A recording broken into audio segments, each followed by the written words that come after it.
clipping your nails, combing your hair, brushing your teeth, getting dressed. All mundane tasks that we do every day, or we should do every day. But how much of this do we neglect on a Saturday?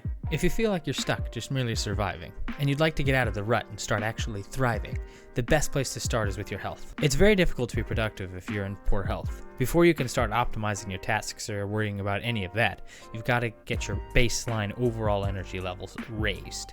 You have to get yourself to this baseline before you can worry about optimizing tasks or making the perfect environment or optimizing your schedule down to a T. All those things are important and good and can be necessary and helpful, but you've got to focus on taking care of yourself physically and mentally, or all of those will just go out the window and not be useful at all.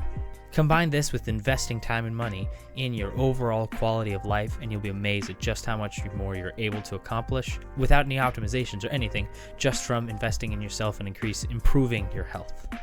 The saying look good, feel good is a real statement. Whether you realize it or not, simply being groomed is a massive confidence booster. Getting dressed alone can do wonders for your mental headspace. Being in pajamas all day on a Saturday may tend to make you feel tired and lazy all day because usually the only time you have those soft, warm, fuzzy clothes on is when you're trying to sleep. Being dressed outside of those usual pajamas not only keeps your confidence up, but may in turn grant you awareness, some of that extra energy that you need to get on with your day. I think this would especially go with people who work from home. There's an argument to be made that it's even more crucial for those people who work from home to not be in pajamas when you're on the clock. Even better yet, if you have the privilege to do so, don't even work in the same room that you sleep. If it's a Saturday, I get it. It's the one day of the week that you get to chill out for the entire day, away from the work grind.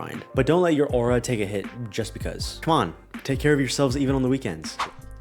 I want to talk about diet, not dieting or going on a diet, but just what you eat on a daily basis. There's a concept used in computer science called garbage in, garbage out. It means that when you have a process, no matter how good the process is, if you put garbage as your input, you're going to get garbage as your output, no matter how amazing the process is. There's many studies showing a very strong visceral connection between the gut and the brain, which means that what's going on in your gut directly influences what's going on in your brain, which in turn influences your thought patterns and your mood and your overall energy levels. You could say that gut health is the foundation of your overall health. If you put garbage into your gut, you're going to get garbage outputs. And I don't just mean your outputs on the royal throne. If you want to improve your outputs to your brain and your overall mood, you've got to improve your inputs. I'm not talking about counting calories or doing some sort of restrictive thing. That's not healthy to obsess over, and it's not going to solve the problem. I'm talking about just making healthy decisions, eating more water, trying consciously to eat less super processed foods and sugar, less fast food, cooking more at home, more whole foods. Even if that does mean cooking at home and learning how to cook at home a bit more whole foods helps you have more energy and your body will thank you. Even taking daily vitamins to supplement your diet can be a huge help as well and boost some energy. Sometimes the little things we overlook are really the things that would take us to the next level if we just paid attention to them. The little things like cleaning your room, grooming, showering daily, clipping your nails, brushing your teeth, all of those little things, the things you might skip sometimes if you're running out of time. These may seem like little things that aren't a big deal, but you'll find if you ignore enough little things for enough time, they start to build up and become a really big deal.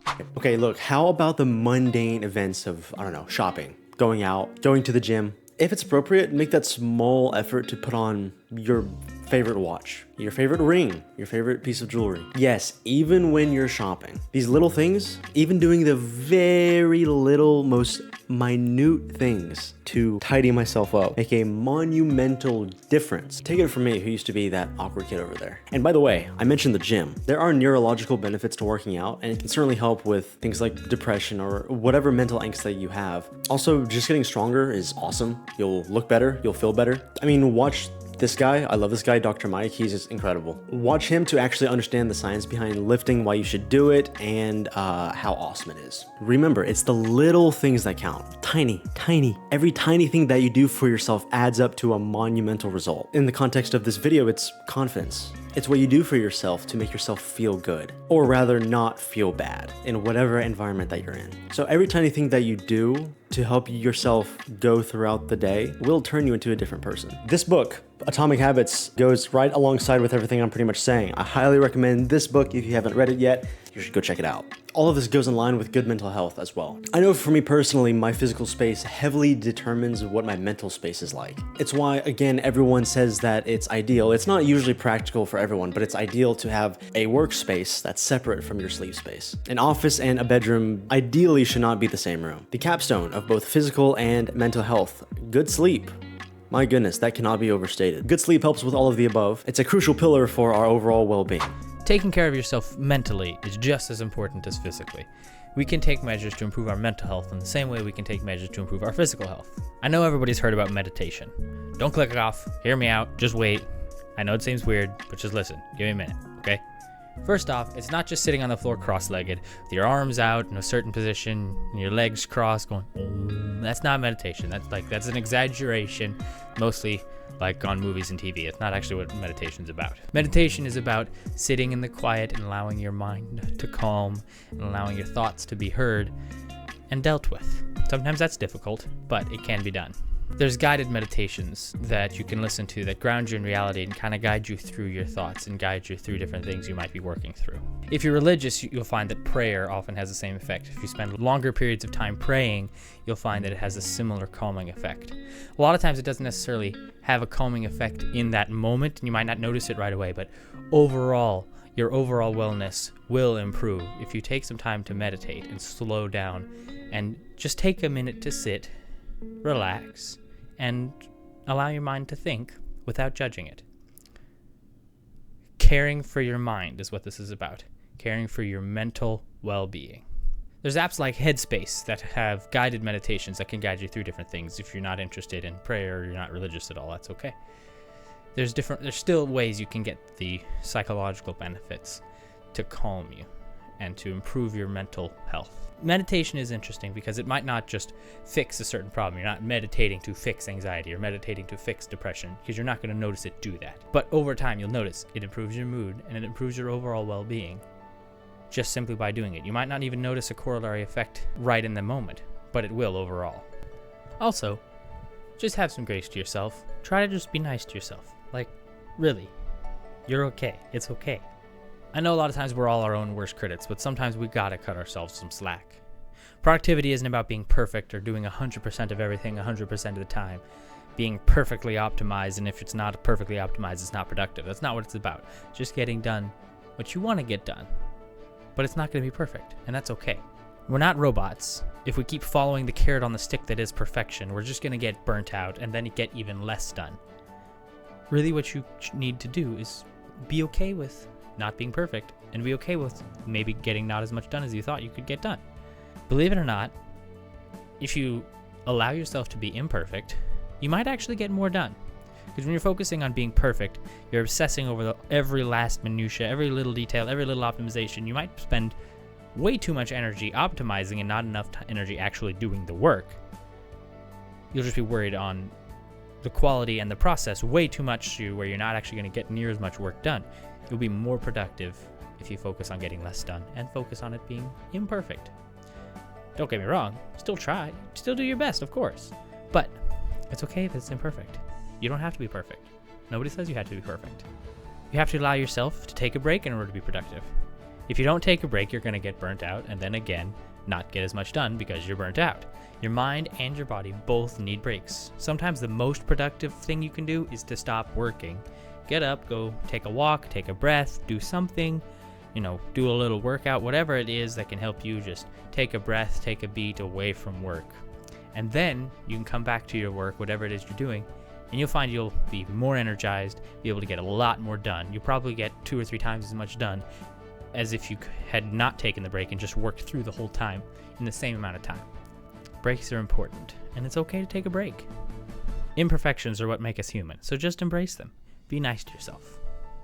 Taking care of yourself is the greatest investment in both time and money that you could possibly make. Not only by taking care of yourself do you ensure your life is longer, but your life will be better. The quality of your life will be improved.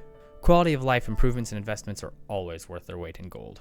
Look, if your pillow is uncomfortable, you should buy a new one. That's common sense, right? Investing in yourself is one of the biggest things that you could do for yourself. Don't be afraid of spending money to make your life better. I know that money's tight. The economy, right? The economy. That will be the best money that you have ever spent. Invest in yourself, yeah? See that? Invest in yourself. If you use something or do something every single day of your life, whether it be for work or for entertainment or health or whatever it is, it's worth investing with real world money, cold hard cash. As someone who grew up being a severe penny pincher, and some people are legitimate hardcore spenders and everyone's different, but as someone like me who was always very stingy with my money, it was very hard for me to spend money on things that objectively improved my life, period. Because of all of the horror stories that I've heard of people going in severe debt because they don't know what to do with their money. As you learn to take care of yourself, you'll notice the quality of your life in other areas begins increasing. They're all interrelated. For example, I recently bought my girlfriend a nice pillow, a nice memory foam pillow that was a lot nicer than her other pillow. She had been telling me that she had been waking up a lot with a neck pain, back pain, a little bit, and headaches. So I decided to spend the money and get her a really nice memory foam pillow. Since then, she's been sleeping so much better. She's been having less headaches and less neck pain when she wakes up. And she's just overall, her quality of life has been improved because I spent a little bit of money. Her sleep quality is improved, so she generally has more energy throughout the day, so she's generally able to get more done. So because she's slept better, she's more productive. Because she feels better, she's more productive. It increased the quality of her life in multiple areas, one little investment in a pillow.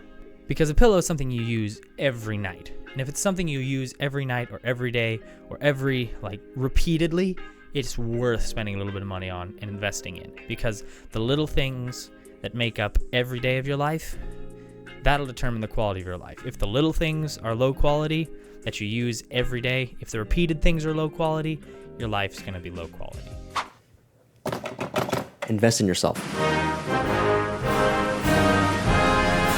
I'm speaking in generalities here, but a good example is buying a better pillow, buying a better mattress, buying a better chair. If you sit for work for 8 hours every day, buy a chair that actually supports good posture, doesn't kill your back, and helps you be more productive. Buy a higher quality desk, buy a bigger desk, buy a new computer, save up for a new computer. I don't care. Those go along the lines of what I'm talking about. This video is not about financial advice, but make it a point to invest in yourself.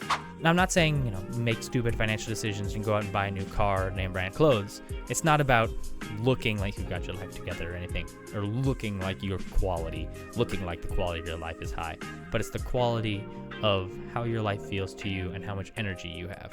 So it's absolutely worth it to invest in a nice ergonomic desk chair or a nice ergonomic desk setup or whatever the tools are that you use daily. It's worth it to invest in them.